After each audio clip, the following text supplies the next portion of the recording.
if I think back to North Hennepin Community College days, and that is a predominantly white institution. However, the institution is really what's called an MSI, and it's a minority serving institution because over 50% of the students are students of color.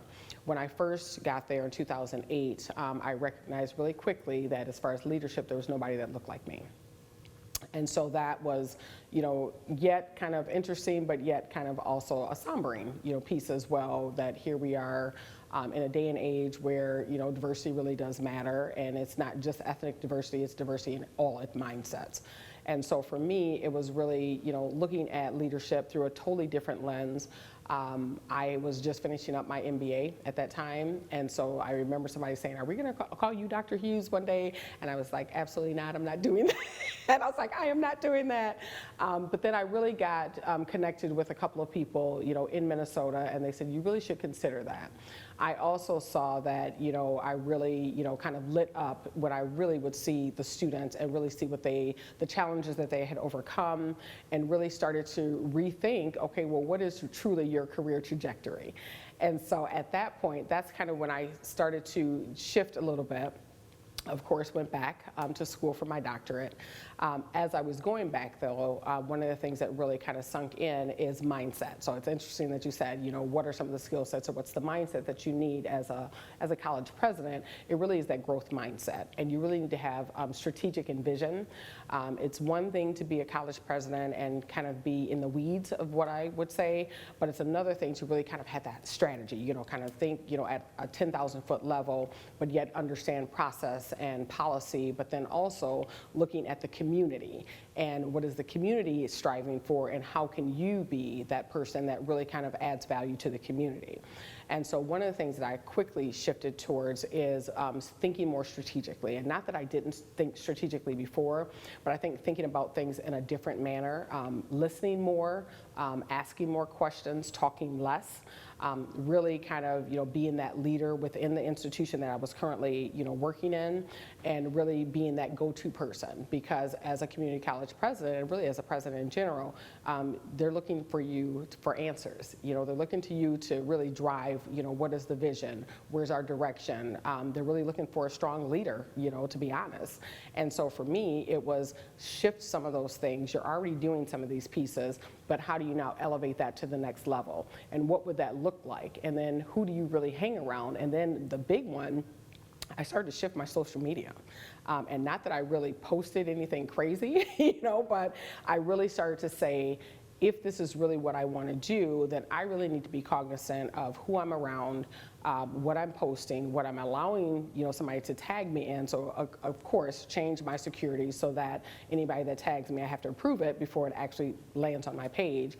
But the other thing is I started to, really like hang around folks that were like-minded. And really kind of get some sound advice from other, leaders that I knew that were either in the community or were other college presidents, and really kind of get their insight. Two institutes that I was a part of that really absolutely, I would say, shaped my mindset. One was called the Lakin Institute, and that is specifically for people of color. It's actually put on through the President's Roundtable, which is a part of AACC, which is the American Association of Community Colleges. And then the other one that I had gone through, which was called PFI, which is Future Presidents Institute, again through AACC.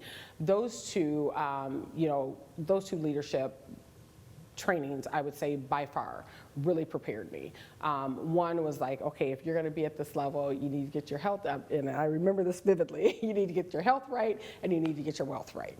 Nobody wants a community college president that, if they look at their financial well-being and look at, oh, well, you're not two together, so how is this gonna work? And you're now gonna lead, $1 million, organization, and you can't even get yourself together. And so it was really start to thinking differently of how I managed my money, what did my money look like, but not only that, what did my health look like? And so that was one of the things that I really honed in on, because we knew that there would be early mornings, long evenings, and long days in general. And then sometimes you may have to do a pop-up visit for the weekend. So how do you prepare your mindset for that? And how do you really, position yourself for that? And so I would say those two institutes absolutely helped me. But then the other piece was going back to my why why did you want to do this? You know, what drove you to say that you wanted to be a community college president? And so for me, it was really looking at the vision that I had, my purpose. I knew what my why was. I knew that I was put here for a reason. I knew that I'm a connector. I knew that, you know, I'm always looking at the big picture, and I'm looking at the sum of all parts. So how did all of this come together, and then we were able to do something differently? And so for me, that's what kind of really drove my energy to say, okay, now start looking. Now, fast forwarding to Bay, did I think I would go from a metropolitan city to a rural? Not at all. And it's not that you know, and I remember vividly people saying, are you sure? Like, do you know where you're going? And I'm like, I'm from Minnesota. Yes, I know where I'm going. But, you know, I'm up for a challenge. I've always been that individual that likes to be challenged, that's up for a challenge, but also, you know, sees a value add and looks at opportunity. And so the more and more that I learned about Bay, not just from the executive recruiter, but even after when I got the call for the interview and then started to do the interview, the first interview after leaving there, I got more excited, you know, to kind of eager to learn more about Bay and the opportunities that exist within the college. And then I would say what sealed the deal really is when I went for my finalists. When I came for my finalist interview and met the people, met some community members, but then also, you know, just listening to students. And that was kind of a win-win. I ended up staying at the Terrace Bay. And this, I remember this vividly because it was actually for the first interview. And I check in, and the woman says to me, the young lady says, were you here for a conference? I was like, not really. I was like, kind of something like that. And so then, you know, I kind of shared with her, oh, I'm here for an interview. And then she shared that she was a student at Bay, and then she just raved about Bay. And so I even said to them that next day when I got into the interview room, and I said, there's something to be said about an institution when your students talk good things about you when you're not into the room. And I said, so that for me was something that really clicked, is that this has to be an institution that really is student-centered. And if it's not, then how can we make it a student-centered institution? So for me, it was really making sure that, one, students were at the forefront, but then two, really kind of finding out, okay, where are the opportunities with Bay? What are we missing? As I'm doing my listening tour, there's three things that I'm asking, you know, community, and I'm asking internal. What do we need to start doing? What do we need to stop doing? And what should we continue to do? That stop doing means that we don't have any type of imprint or impact. So if we're not doing that, then why are we still doing it? The starting is, what's your wish? You know, what's your wild idea? And that's where we're starting. And then your continue is, we need to continue to do it because it's the well-being of not just the community, but of the institution. But then how do we elevate it? You know, then do we take it to that next level so that it's not just, you know, kind of, you know, really mediocre, I guess is another way to say it. And so those are kind of the three things that I've been looking at.